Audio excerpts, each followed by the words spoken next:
Good afternoon. Welcome to our webinar of the World Reserve Association.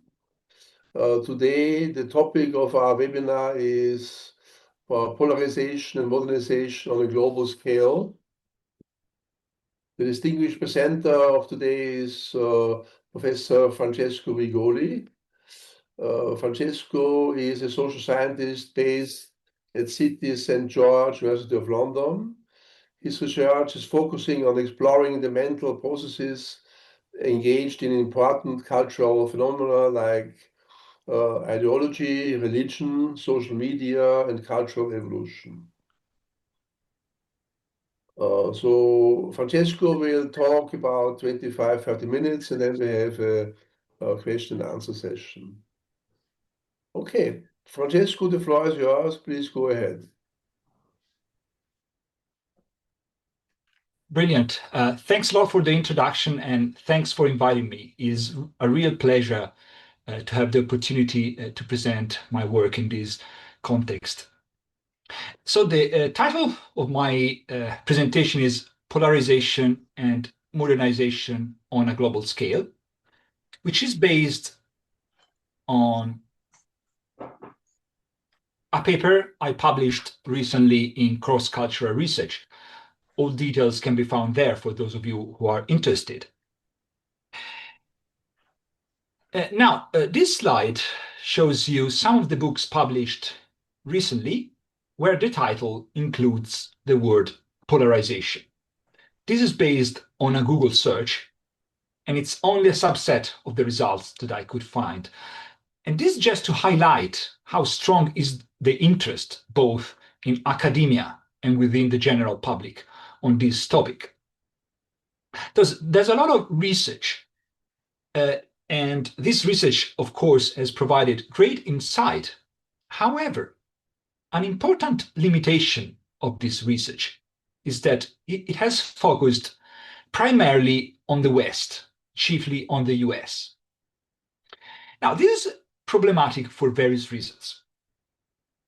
First of all, it means that we know little about polarization outside the West. Second, even if we want to understand polarization in the West, it's important to put that into context. In other words, if we say that the American society is polarized, what does that mean? Is it polarized compared to what? And so looking at other countries, at other societies, can provide a useful frame of reference. Third, the restricted geographical scope of this line of research is problematic because it means that we don't know which characteristics of a country fuel polarization.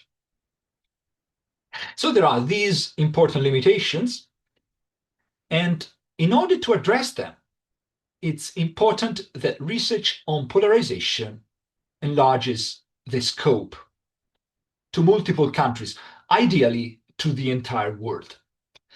And based on this idea, I've carried out an analysis of the World Value Survey. And the question that I explored is, what's the relationship between modernization and polarization worldwide? Now, before looking at the data, a bit of theory. First of all, what do I mean by polarization? Now, this concept is defined in various ways in the literature. The definition I use is usually referred as ideological polarization, first introduced by DiMaggio in the 90s. And essentially, it's a very simple concept. It corresponds to the standard deviation of an item or a set of items. For example, if we want to quantify polarization on the left-right scale, we can simply use 1 items, ranging from 1 to 10, 1 left, 10 right. We can calculate the standard deviation, and this corresponds to the polarization on the left-right spectrum for that population. The other aspect which is important to clarify is why I chose to focus on the notion of modernization. Now, there are many variables that distinguish countries against each other and which are important. Think about income inequality, or think about culture, geographical features. These are all important. However, based on the literature, no variable is as relevant, as impactful as modernization. And in fact, if we compare the different countries, the differences between highly modernized and poorly modernized countries is rather stark on many dimensions. Here you have some of the aspects that differ. For example, highly modernized societies are usually more affluent. People tend to work in productive sectors, service, and in industry. People are better educated, technology is more widespread. Also, the demographic profile is very different. Life expectancy is longer, infant mortality is smaller, and the average age is higher. Now, these are all differences concerning the social structure. However, modernization is also important with regard to a country's mentality, a country's culture. And chiefly among the studies on this are the work of Welzel and Inglehart, who have looked at people values. And they found that in poorly modernized countries, people cherish what they call materialistic values, such as economic security, obedience, conformity, respect for authority. Whereas in highly modernized countries, people cherish what they call self-expression values, freedom, independence, tolerance, and creativity. And so, based on this picture, we can see how impactful modernization is, both in terms of social structure and in terms of culture, in terms of people mentality. On this basis, when one explores a new construct like polarization, a first bet is to start by looking at the role of modernization, given the important role of these variables in many contexts. And this is why I chose to focus on modernization rather than other variables. Moreover, we can come up with various theories about the link between modernization and polarization. So I will talk a little bit about these theories. Now, the first theory is what I call the transition model, according to which polarization is higher in poorly modernized countries. And the rationale behind this hypothesis is that in poorly modernized countries, countries that are at the start of modernization, two different groups of people coexist. One group includes people who live a modern lifestyle, who live in the city, who are rich and highly educated.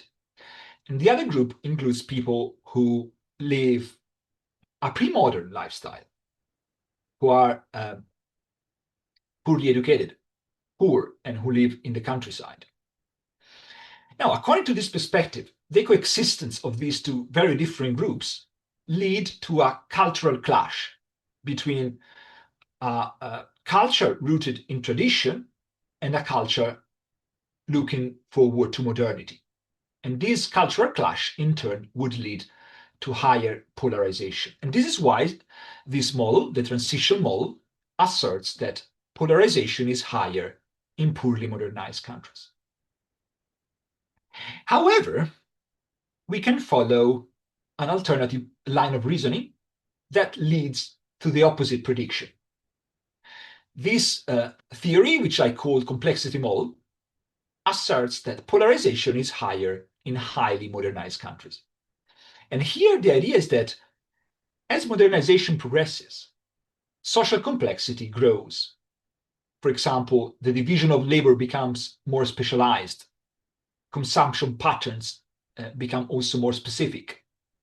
And in turn, this greater complexity would result in a greater heterogeneity of beliefs, opinions, and mentalities. And this in turn will lead to greater polarization. And this is why the complexity model asserts that polarization is higher in highly modernized countries. Now, both the transition and complexity model view polarization as a monolithic phenomenon. However, if we consider literature on political attitudes, and I will focus on political attitudes in this talk, then we can see that this literature distinguishes between two dimensions, a social dimension and an economic dimension. The social dimension distinguishes people with a left-wing view on social norms. For example, people who support immigration, gender equality, who accept divorce, abortion, and homosexuality, versus people embracing a right-wing views on these issues. The economic dimension opposes people with a left-wing view on the economy, people who cherish equality, the welfare state, and redistributive policies, versus people with a right-wing views on the economy, people who cherish laissez-faire and who criticize welfare and redistributive policies.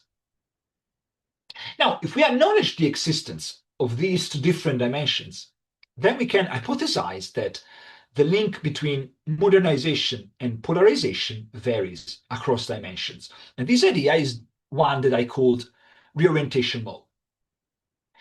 How does it vary? To answer this, we can look at research from Inglehart and Welzel, and they tell us that in poorly modernized countries, people prioritize materialistic values.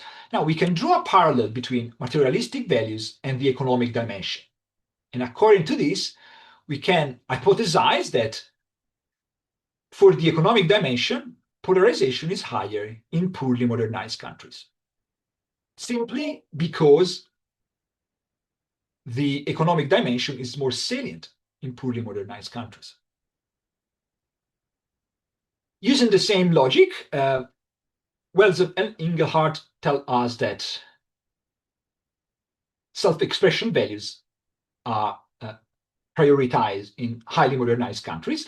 If we draw a parallel between self-expression values and the social dimension, we can predict that for the social dimension, polarization may be higher in highly modernized countries. The same logic applies. This occurs because the social dimension may be more salient in highly modernized countries, okay? So overall, this idea, the reorientation model, asserts that for the social dimension, polarization is higher in highly modernized countries. For the economic dimension, the opposite occurs. Polarization is higher in poorly modernized countries. Now, we can also consider one last theory. I call it conformity model, which is inspired by Norris and Inglehart book, Cultural Backlash. This is a book about the rise of right-wing populism. And one of the major claims of the book is that as modernization progresses, public opinion moves to conservative to liberal views. And this process can be broken down into three phases. The first phase characterizes countries at early stages of modernization.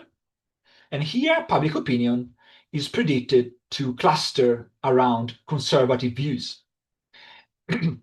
Because everyone shares the same views, conformity pressure would be strong and polarization would be small. The second phase occurs at later stages of modernization, and here public opinion is in the middle. It's in the middle of the scale. There are some people who are conservative, other people who are liberal. And because there's a greater plurality, conformity pressures are weaker and polarization grows.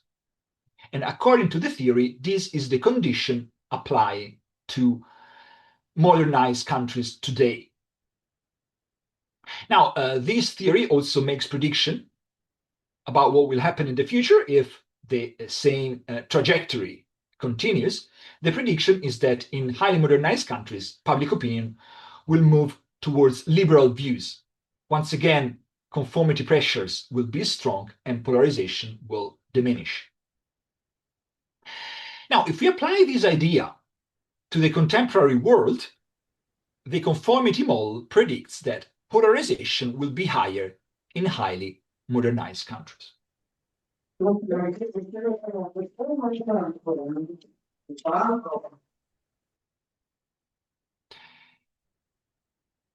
So here you have a summary of the four models that I have summarized. Now, they all make sense a priori. They also make different predictions. So we can look at the data and see which model is better supported by the data. And this is what I've tried to do by looking at the World Value Survey. Now, from the World Value Survey, I extracted items mapping into the following dimensions. First, economic dimensions. These are items about income equality, about government redistribution, and so on. Then for the social dimension, given it's a bit more complex, I considered three sub-dimensions. What I call free choice. This is about attitudes regarding abortion, divorce, homosexuality, and suicide. The other sub-dimension is gender equality, and then immigration. And finally, I consider left-right position. So overall, there are 5 dimensions I looked at: economy, free choice, gender equality, immigration, and left-right position. Now, based on these dimensions, I fitted various multi-level regression models. And the dependent variable for these models is polarization. And as I said at the start of the talk, polarization corresponds to the standard deviation for each dimension. The focal predictor is modernization. To operationalize it, I used per capita GDP. Now, this is not the only approach that you can find in the literature. There are other approaches to operationalize modernization. However, this approach is widely used, and it's quite reasonable because per capita GDP is a good proxy of a country's modernization. Now, I'm not discussing pros and cons of this approach. I just want to highlight that this approach is relatively standard and is the one that I used. Also, these models included a few control variables: population and income inequality. And these are the results. So these scatter plots shows per capita GDP on the X and polarization on the Y. This is for the economic dimension. And this tells us that polarization is stronger in poor countries. And here you have the models that fit with this finding. In this case, transition model and reorientation model. This slide looks at the role of demographics.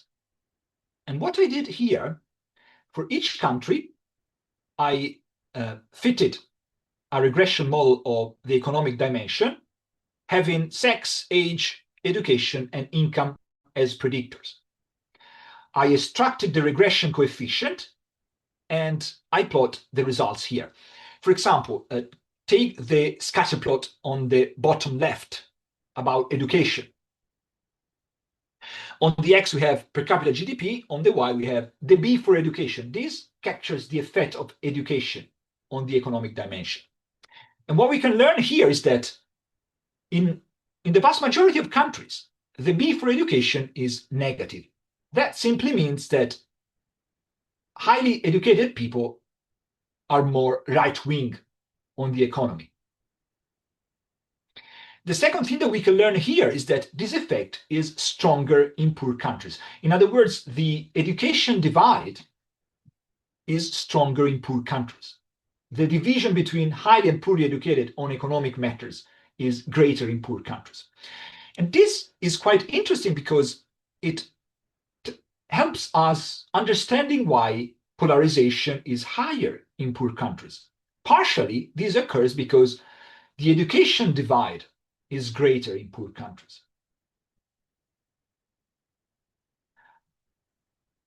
These are the results for the free choice dimension. Remember, this is about attitudes concerning abortion, divorce, homosexuality, and suicide.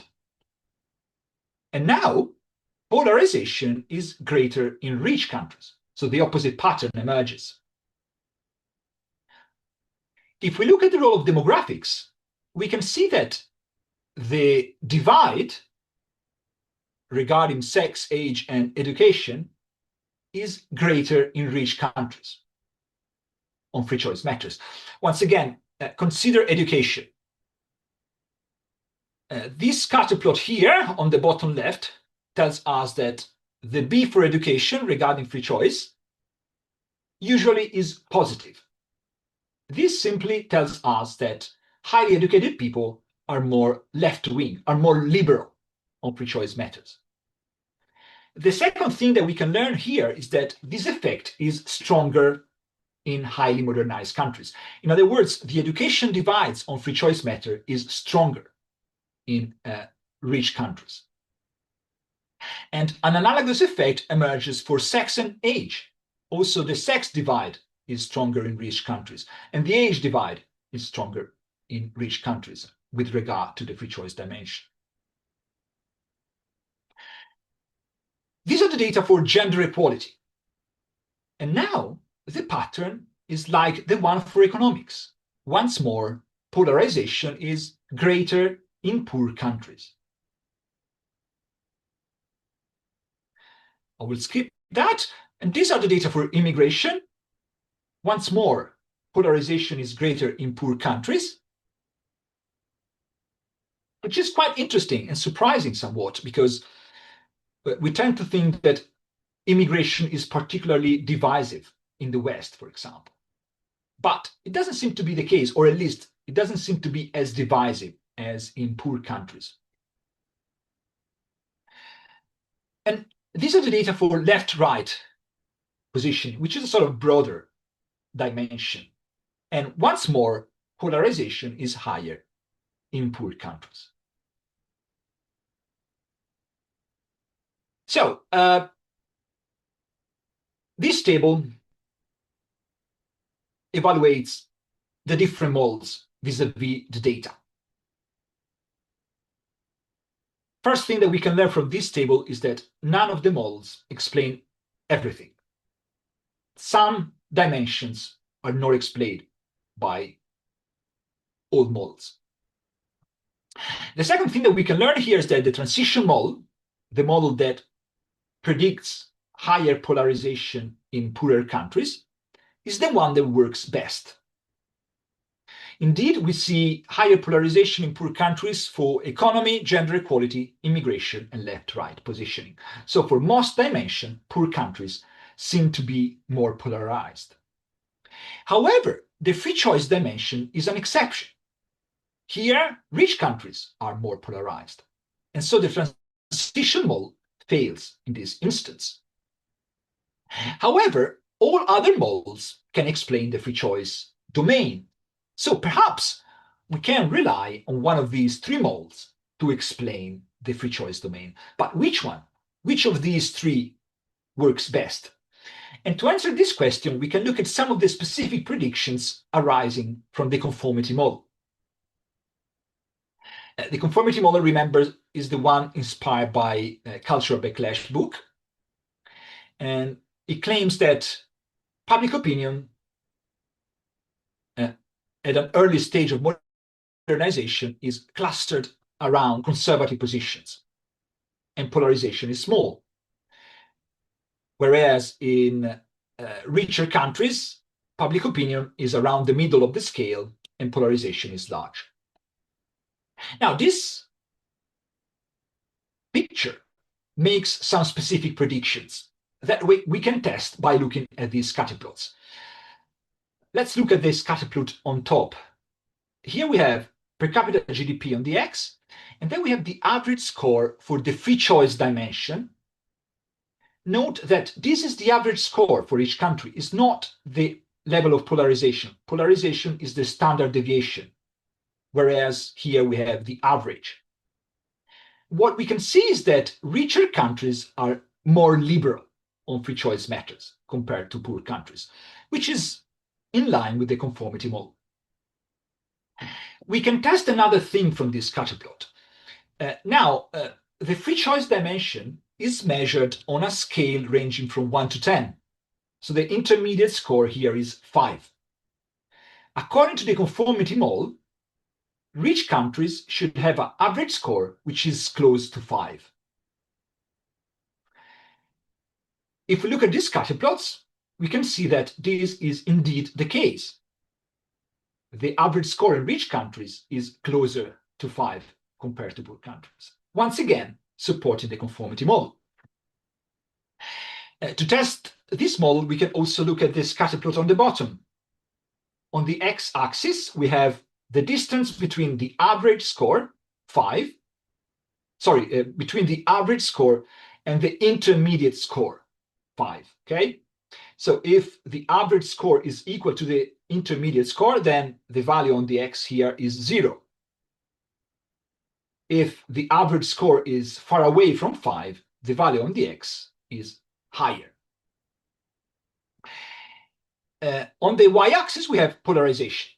And these scatter plots simply tells us that when the distance from 5 is small, polarization is higher. Okay, once again, consistent with the conformity model. Here as well, the idea is that when public opinion is in the middle of the scale, is closer to 5, polarization is higher.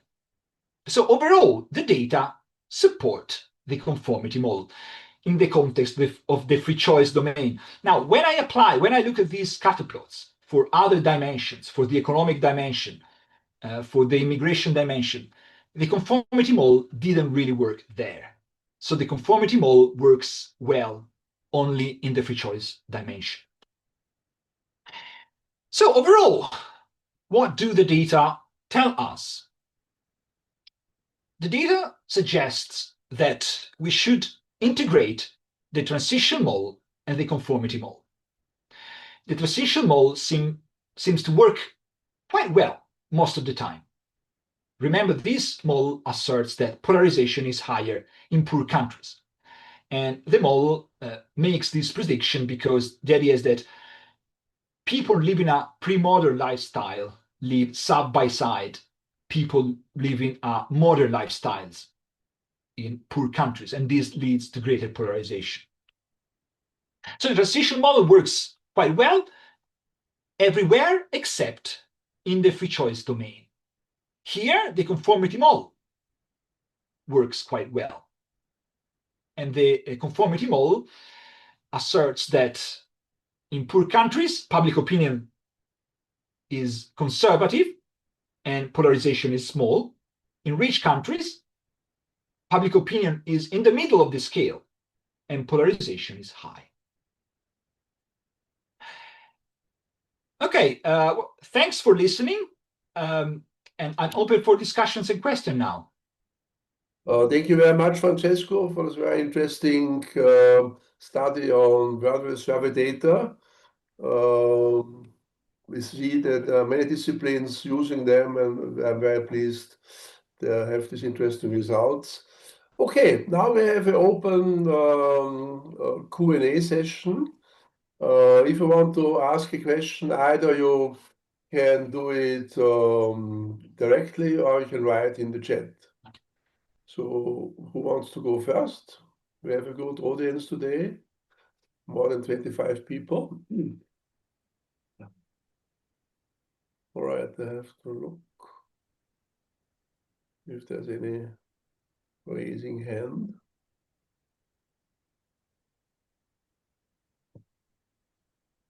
Ming, you want to say something? No. Let's go some hand. Yeah, Christian. Yes. This is Ming Zhang speaking. Pleased to meet you. Yes. Can I ask a question? This is very interesting topic about polarization. Also, you mentioned that this transition model works well, comparing higher income country and poorer country. But I'm trying to figure out.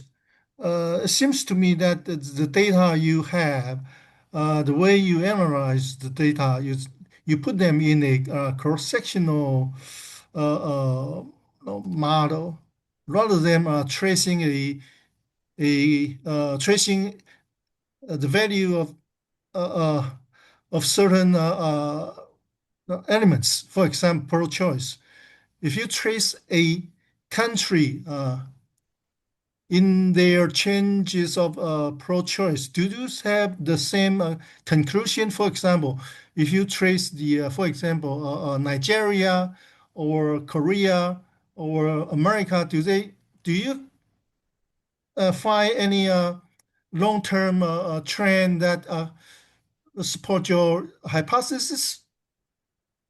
Thank you. Thanks for the question. And it's very important. I didn't clarify those aspects. What I did in my analysis is I ran multi-level models, including wave countries. So each country is represented many times in the dataset based on the wave. And in this way, we can control for the effect of country. In other words, if, for example, China or the United States tend to have a sort of higher score for the economic dimension, independent of their level of GDP, we can control for that. So we can control for country, and we can account for variations in the GDP and how this affects the level of polarization. So by using wave countries, I think your concerns are addressed. In other words, we are removing the main effect of country, and we are focusing on the variation. Yeah. Thank you, Francesco. Is your data giving you some indication about the future development of your models, or you're just studying as they are?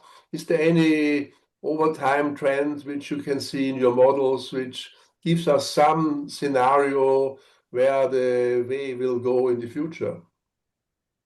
It's a very good question. So my analysis doesn't really explore that. But we can, of course, we can speculate. Yeah. I guess if the effects are linear, we might expect that, assuming that all countries or most countries become richer, what we'll have in the future is polarization will diminish in general, except on the free choice dimension. So polarization may increase. And this, by the way, aligns with the idea of cultural wars that seem to be more and more salient in the West, for example. Now, this assumes that the effect is linear, but on the other hand, the conformity model, as illustrated in Cultural Backlash book, made a different prediction. They predict that if modernization continues apace, then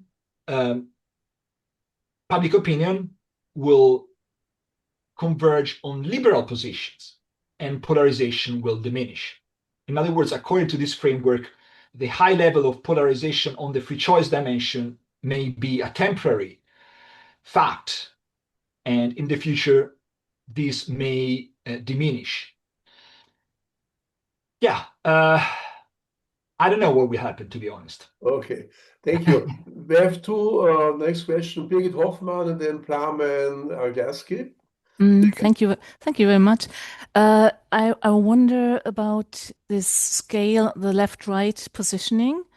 And I wonder because, as I got it, people put themselves on a scale and said, I am a 2, I am a 5, I am an 8. And I find this, whenever I have to do something like that, I find it extremely difficult to decide whether I'm a whatever 2 or 8 or in the middle.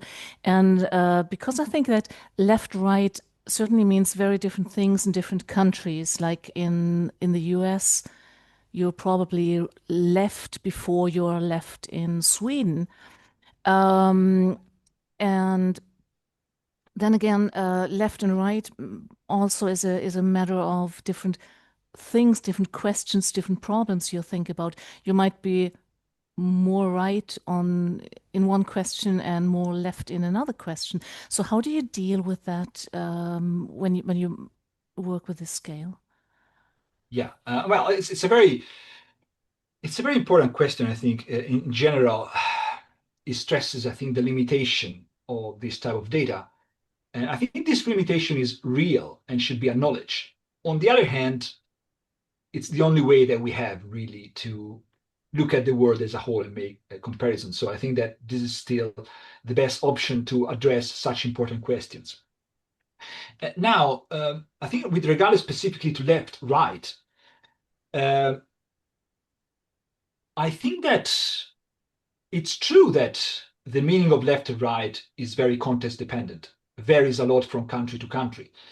On the other hand, there are quite a few data that suggest that overall, on average, the meaning of left and right is relatively understood constantly worldwide. I mean, it doesn't mean that it's exactly the same, for sure.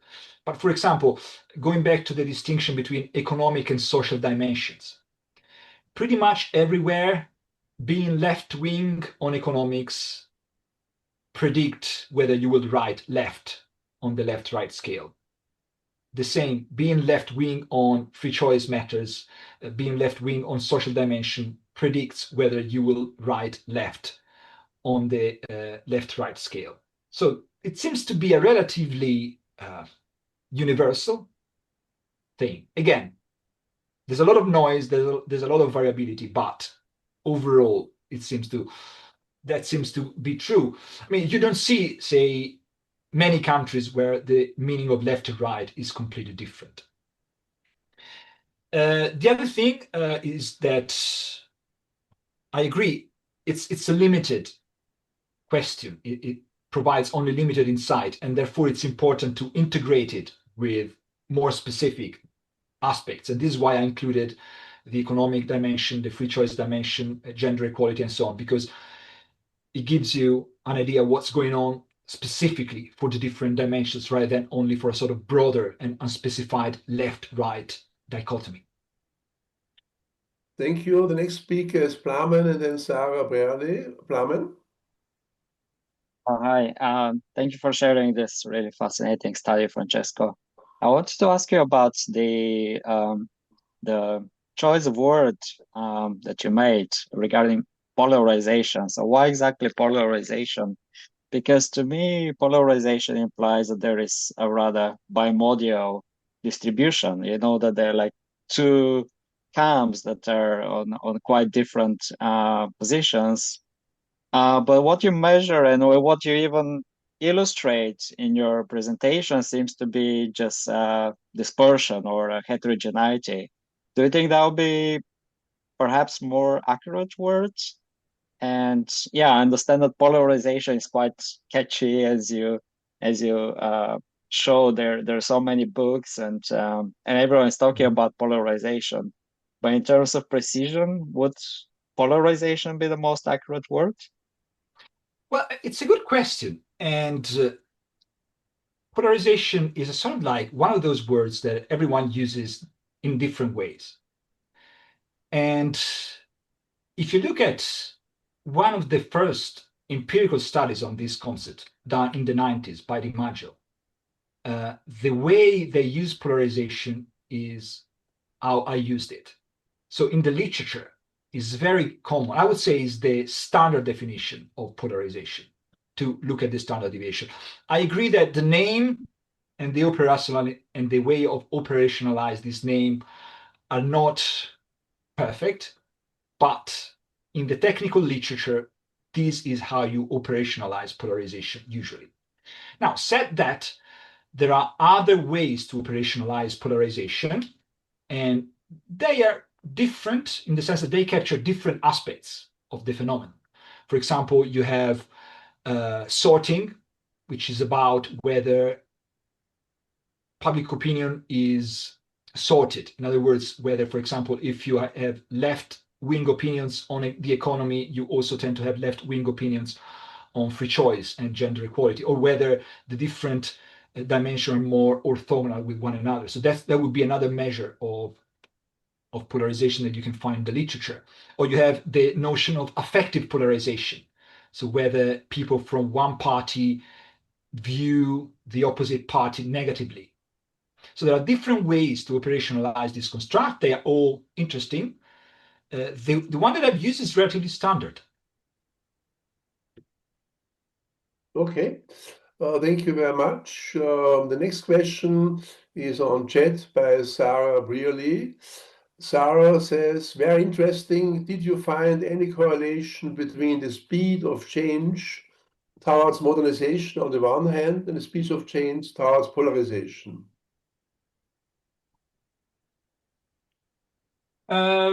Interesting.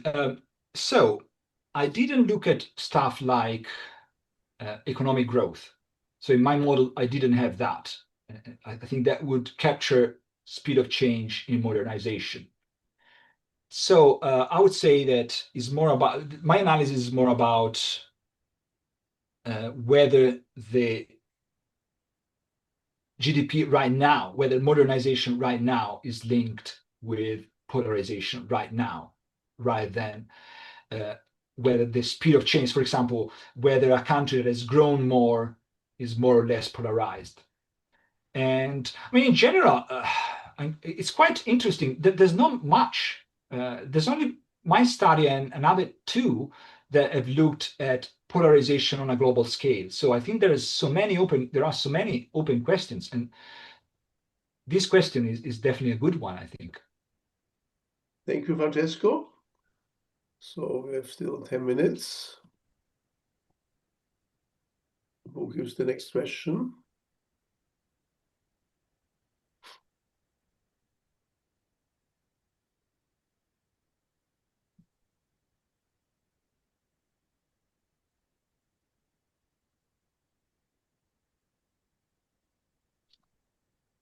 So it would be interesting about polarization. Everybody talks about it. Is the impression is we have more books about it. So the issue polarization is becoming a more and more salient issue. But is this true that we just making more research about the topic? It's a fashionable topic, and people like to talk about it. Is it a fashion, or is polarization in some sort of accelerating speed globally? I know you didn't study this, but it's an interesting question per se for social sciences. What is the dynamics of it? But we cannot answer. Yeah. I mean, I have, if you want to have a look, I have some. So these are some data for selected countries, just to give you an idea of what's going on. So this is for the economic dimension, right? This for Europe, widely defined. So you have also Russia and Turkey. And I mean, you can see that visually speaking, there seems to be a sort of general decrease, right? Overall, which is in line with what I found. But there are outliers. And for example, the United States is definitely one of them. So what happens in the US on economic, this is polarization regarding economics. Yeah. So this is for the 2005, 2009. So very low polarization. But then after that, you see a boost. And nowadays is among these countries is by far the one where economic polarization is the strongest. And you can see a similar trend in the UK as well, although not as pronounced.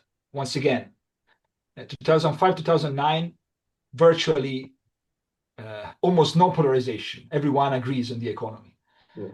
But then you see such surge.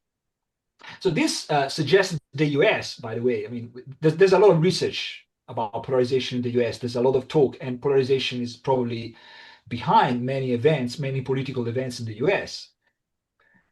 And it's probably an outlier with regard to the analysis that I presented, because, as I said, in general, as a country becomes richer, economic polarization diminishes. But you don't see that in the US. You see exactly the opposite. I mean, its economy has grown, but at the same time, you see this huge surge of economic polarization. So there's something specific, I believe, about the US, which is not captured really by my analysis. Yeah. If you look at this 20 years of increasing economic polarization in the US, it's a linear, sort of very steep increase. And so maybe it has not to do with GDP per capita, maybe it has to do with different sectors of the economy losing influence. And so the winners and losers of economic change in America. Yeah. Something that I didn't mention, but which is quite interesting, is one of the other few studies that have looked at polarization globally is from a group from China who have looked at the role of income inequality. So they focus on that. And I think that they've done a slightly different analysis, which I think has some problems, to be honest. But without going into details, what they found is that income inequality also contributes to the level of polarization, especially in the economic dimension. And I also found that so countries where the Gini coefficient is higher tend to be more polarized on the economic dimension. And this may partially explain the high polarization in the US in this context. Yeah, I think you have to differentiate between economic growth, GDP per capita on the one hand, and the Gini coefficient of income inequality on the other hand, because you can have a growing economy, but a growing inequality of the workforce. So that's so this tension between winners and losers in this highly modernized societies is very important, I think, from my point of view. Yeah. So in the model, I included both. So we can Yeah. control for both. In other words, the effect that I've described, they are all above and beyond income inequality. Yeah. Yeah. Interesting is Germany. If you look at Germany, these red dots, they are the polarization about the economy is going down in a linear way Yeah. in the last 30 years. So I don't know what the Germans are doing to have this low polarization. But this table is very interesting for me. Okay, we have still about 5 minutes. Are there any? This wonderful speech is recorded and will be on the YouTube channel of the Virtual Survey, so you can have a look at it again afterwards. Okay, are there any other comments, questions? The speaker. Aha. Sarah Brierley is asking, do you think one could say this graph shows a lack of faith in the world economic system to deliver what was hoped for after the 2008 economic crisis? Only 3 countries here have continued to decline in lack of polarization. It's a very good point. And again, I haven't looked at that systematically, but this graph suggests that that might be the case. You definitely seems to see a sort of rebound. So the polarization is growing, but then after the 2005-2009 wave, you have this rebound in many countries. So it's definitely possible that 2008 crisis might have contributed. I think it would be interesting to look at that systematically. Okay, the next speaker is Plamen. Well, hi. If there are no more questions, I can maybe follow up on mine about the term polarization. Because I have been interested in the same, a very similar topic, but I call it heterogeneity.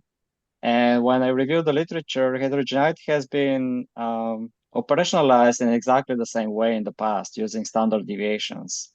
But they have been using the term either heterogeneity or diversity. And so I was rather surprised that polarization has been measured in the same way. But apparently there are some contradictions, and I still want to double click on that and to see whether this is a very precise word. Implies that there is sharp divide distinction between at least two contrasting groups, but I don't see, or I don't have any evidence basically that this is exactly the case. And as far as I have explored the World Value Survey data, we don't have such polarization on any kind of constructs. I mean, maybe they are on a few questions, like if you ask about abortion, for example, there might be some kind of polarization in some countries. But when you study broader constructs like values on whole dimensions, then we have pretty much unimodal distributions in almost all countries. And I think the choice of words really matters because everyone is talking about polarization, but when you look at the data, it doesn't really exist. And I think we over dramatize the kind of disagreement that there is within countries. And I think a more informed empirical analysis, but also the right choice of words, I think it matters a great deal. Thank Sorry, you. it's a little bit more critical remark, but it's just my opinion. Well, thanks for sharing your thoughts. And I mean, sometimes what happens is that different research traditions develop their own researches, and then they may develop different terms to look at the same thing. And this is probably what happened. I think in political science, as I said, this is a very standard way to define polarization. And perhaps in other fields, you call this heterogeneity, but they're the same thing. They're measured the same thing. And I mean, I agree, this is not ideal because it creates confusion. But I think that probably the explanation of why these discrepancies exist is historical, if you will. Regarding whether the word is appropriate, I mean, I agree that for sort of like an outside perspective, who is not familiar with the literature on the technical literature on polarization, the term polarization can be misleading because it might imply that it's a bimodal distribution. However, the concept of polarization in terms of variability has been shown to have some problems, to be associated, for example, with conflict, with propensity to civil war, and to other forms of polarization. So there's substantial literature showing that polarization, heterogeneity of values, at least at a certain point, creates problems. So there's a huge literature in the polarization realm. Now, that might apply for some items and not others. For example, it might be that, say, polarization in the context of economics is particularly pernicious, in the context of free choice is particularly pernicious, but perhaps in the context of other things, of, say, religion matters or other things, is not as insidious. But still, there are some domains, and especially those that are typically political attitudes, those that I've looked at, where polarization has consequences, is associated with less cohesive societies. Thank you. I think I we have, completely yeah, I please. completely agree about the consequences. And when I have reviewed the literature, heterogeneity also has the same consequences, but it's called heterogeneity. And I think the real question is whether we have polarization or not. And I think this is not just a political science term, but it's a term that everyone understands. And so even if there is confusion among other social scientists, we can imagine what is the confusion among lay people and anyone who reads our research. Thank you. We have to conclude it now. Thank you for coming to this webinar of the WVS survey. Thank you, Professor Francesco Rigoli from the University of London, for this very interesting talk. You can see and hear all yourself again on the YouTube channel of the WVS survey. You are there stored digitally. And we have this webinar every month. So thank you very much for the audience, for their interesting and challenging questions. And next time, same station. And I wish you a very good day. And thank you, Francesco, again. Goodbye. Thanks a lot. It was a great pleasure, and thanks for having me. Thank you. All the Thank you, best. Francesco. Thank you.